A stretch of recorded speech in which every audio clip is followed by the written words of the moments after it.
मुझे पूरी तरह से निश्चित है कि ओकलामा में मुझे एक विशेष धात्विक जहर थैलियम दिया गया था, लेकिन वह मुझे मार नहीं सका। ये शब्द थे ओशो के। उन्होंने कहा, पोर्टलैंड में जब मैं अदालत में था, तब जेल में मेरी कुर्सी के नीचे एक बम लगाया गया था। वे प्रतीक्षा कर रहे थे कि मैं किसी भी क्षण आऊं। मैं आया और वहां मौजूद व्यक्ति ने मुझे संकेत किया कि मैं एक विशेष कुर्सी पर बैठूं। यह भी अजीब था, क्योंकि वहां कई कुर्सियां थी, मैं किसी भी कुर्सी पर बैठ सकता था। लेकिन तुरंत ही बाहर से दरवाजा बंद कर दिया और कहा, मैं 15 मिनट में वापस आऊंगा। मुझे जरा भी नहीं था कि मैं एक बम पर बैठा हूं, लेकिन कुछ गड़बड़ हो गई और बम फटा नहीं। जब लाखों लोग प्रेम और ध्यान से भर जाएं, तो निराश या असहाय महसूस करने की कोई आवश्यकता नहीं है।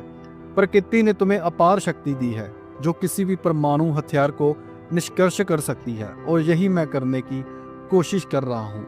तुम्हें बिना शर्त प्रेम करने के लिए तैयार करना, अजनबियों के साथ भी मैत्री भाव के लिए तैयार करना, तुम्हें संगठित धर्मों को छोड़ने के लिए भी तैयार करना, क्योंकि वे संघर्ष पैदा करते हैं। यहाँ तक कि राष्ट्रों से अपनी पहचान छोड़ने के लिए भी औपचारिक रूप से तुम्हें पासपोर्ट रखना होगा, लेकिन ये केवल औपचारिकता है।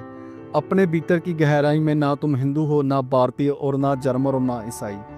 यदि ये लहर फैलती है, और मुझे पूरी आशा है कि ये फैलेगी, तो तुम तीसरे विश्व युद्ध के बारे में पूरी तरह से भूल सकते हो। दूसरा ही आखिरी था, तीसरा तभी संभव है जब उसे रोकने के लिए पर्याप्त प्रेम और ध्यान ऊर्जा ना हो। धन्यवाद।